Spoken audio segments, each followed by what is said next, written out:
قاضی از یه زوج سالخورده میپرسه بعد این همه سال زندگی چرا میخواین جدا بشین؟ زن سالخورده جواب میده آقای قاضی، تا یه ماه پیش اصلا به همچین چیزی فکر نمی کردم. شوهرم یه گلدون گل زینتی برام آورد. منم که عاشق گلم، ولی این گل آب زیادی میخواست و شوهرم گفت اگه سر وقت آب نخوره میمیره.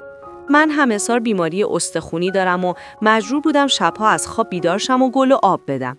اما یه روز فهمیدم با اینکه من با درد و بیماری بلند میشم، شوهرم حتی یه بارم شبها بیدار نشد که گل و آب بده.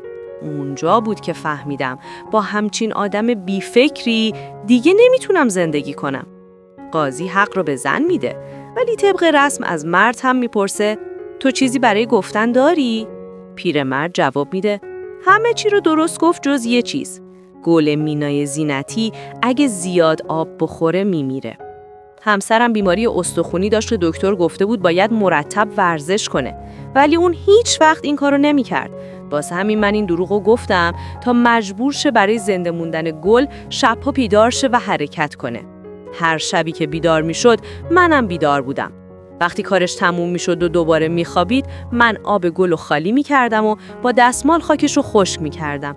بعد دوباره میرفتم پیشش، بهش نگاه میکردم و از ته دل خوشحال بودم، چون اون زن زندگی قشنگی به من داده و از همه چیز برام با ارزش تره.